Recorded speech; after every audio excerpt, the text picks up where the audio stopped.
look, it's a little bit hard to know.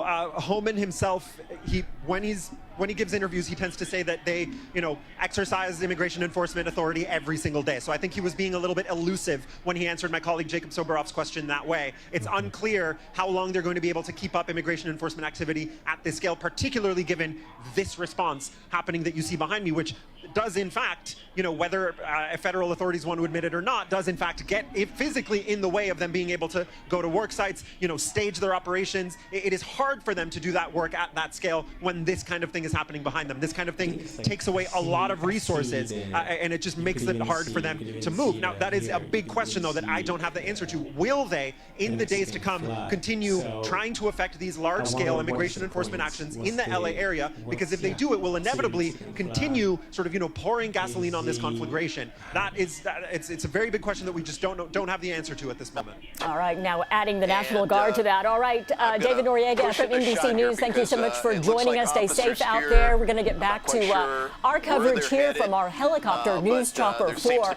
We've been watching what he was describing, everyone pretty much in a standoff. We can kind of, it's a large group down there still. Thankfully, they were able to get most people rerouted, turned around, and off the 101. And David, it's just about a block from where the images you're seeing right now. Can we check back in now with Roland Spruill about some of the developments here? Because, Roland, we saw officers move in, yet now we're seeing even more people there on the freeway itself.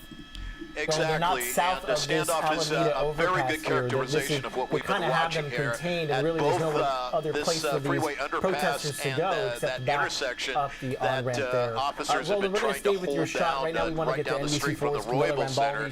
And we saw several squads of CHP officers make their way up underneath this Jonathan and Kathy, we're getting some new numbers from the LAPD on some of the arrests that were made during these protests, specifically yesterday on Saturday. According to the LAPD, 27 arrests were made on Saturday, June 7th. A spokesperson says that 2 people were arrested for assaulting a peace officer and that one was arrested for throwing a Molotov cocktail, where the LAPD says 3 deputies were struck and also injured there. I just checked in with the LAPD to see if we can get some updated numbers right now. I am waiting to hear back. And as we saw on Friday, Jonathan and Kathy, following one of those rallies, hundreds of the demonstrators marched along the streets of downtown LA. There was at least one incident of vandalism as protesters there were also spraying graffiti on the federal building. And also, as we saw... All right, Roland, it looked like there was a little bit of smoke being deployed there, and we started to see the group start to walk away, but not too many people left that area.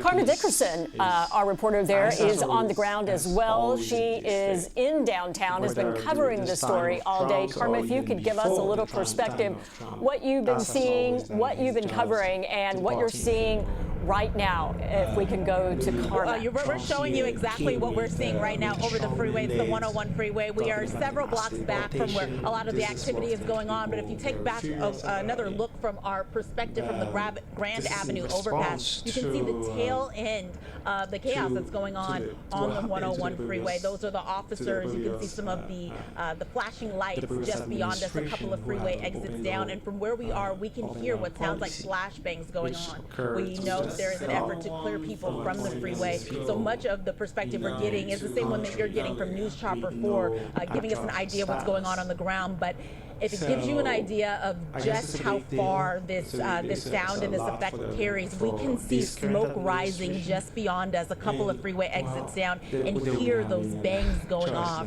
From here, you cannot see the people that are on the ground, but you can see lines of cars stopping, people stopping on the freeway overpasses to try to understand what's going on beneath. Of course, the advice from law enforcement is to clear out of this area. If you are on the freeway, that's certainly what they're asking people to do, but even people around on the surrounding streets, because this completely locked down the area of downtown. People just trying to go about their daily business, people trying to get in and around the area, and then of course people who've started to clear the area and walk back to their cars and try to get home. And so it's really a mess both on the freeway and on the city streets.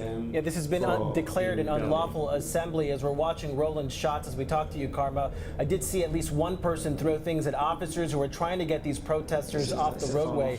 Did you see the line of cars that were on the roadway too? They had to turn around, go the opposite way as CHP helped them get off the freeway. These were unsuspecting drivers, I'm assuming, who got caught up in this unknowingly.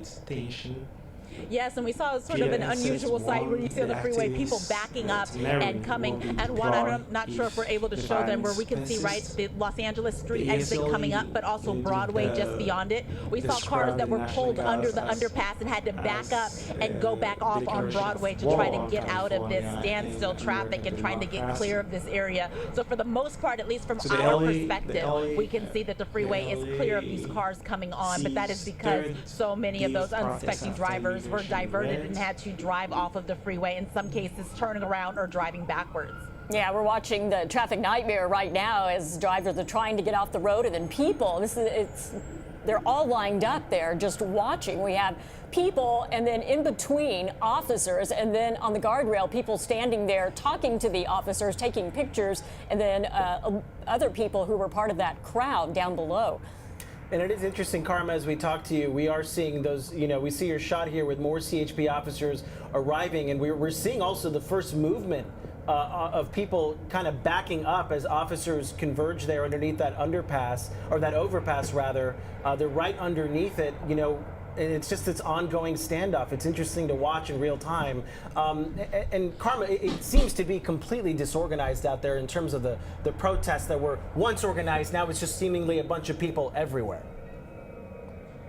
Yes, and so much of what you see on the streets is people who clearly were responding to that dispersal order, or maybe they've just been out for too long, but people who definitely seem to be leaving the area, going about. Some people had signs, some people had some flags, and so you can tell where they had been earlier, and they were moving away from this downtown core where all of this is focused. But then, of course, you have the number of people who are still in the standoff with law enforcement, and so there are people all over, and it's causing issues for blocks and blocks on the streets, and even the freeway. As you come here through these downtown interchanges, you can see the impact with the traffic just really just snarled, not what you would expect to see on a Sunday afternoon.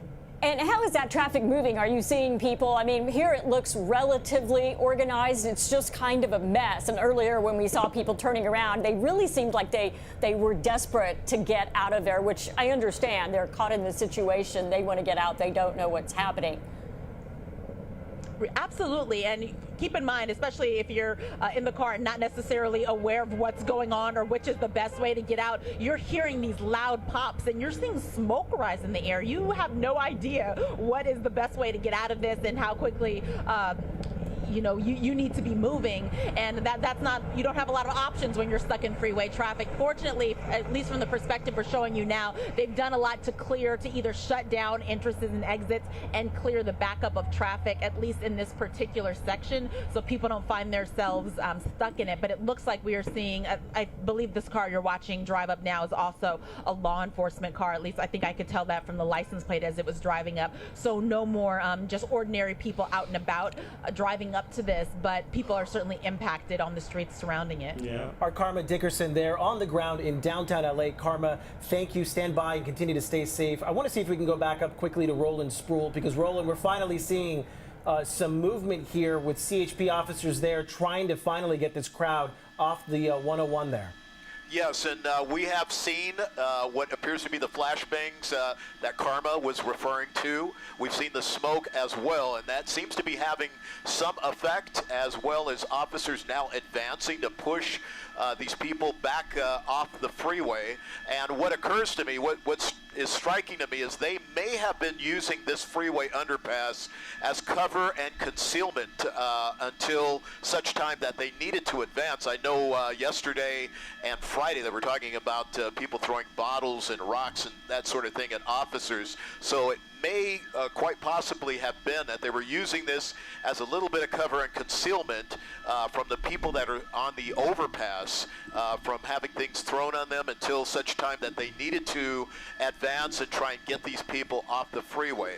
I don't see any other smoke right now. I don't see any potential flashbangs, but just the physical presence or the physical force of these officers now, and it seems like they've gotten a number of officers into place now. You can see these other officers on this other frontage road here, and the name of this frontage road escapes me for right now, I'm sorry, but look at all these officers right now. They're all standing in place.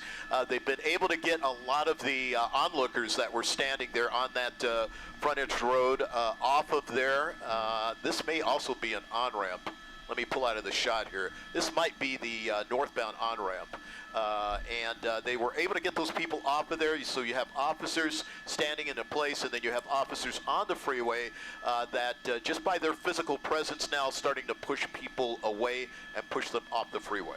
There are still so many people there on the side that are watching. They're on both sides, actually, but some are on the roads. And, you know, just wonder, the traffic is going by, and it seems like we're seeing people riding bicycles in between cars. It seems kind of dangerous. But, yeah, we have a lot of spectators out there behind the officers that are lined up. But they're starting to make a move. The thing I don't see in the officers is that it seems overly aggressive. You know, we're not really seeing them like move in aggressively. They're kind of just trying to, it's kind of slowly and methodically push them off the freeway. And Roland, I believe where those officers on the right are, those are the northbound lanes of the 101. The side road, the frontage road, Arcadia Street, is just to the right of that. That's where you see that line of protesters, those other vehicles that, you know, many of whom may not even realize that they drove right into a major protest here. But Roland, to Kathy's point, you know, it seems like they're being very methodical about this. They're going to try to push them maybe up that on-ramp there to the left of our screen.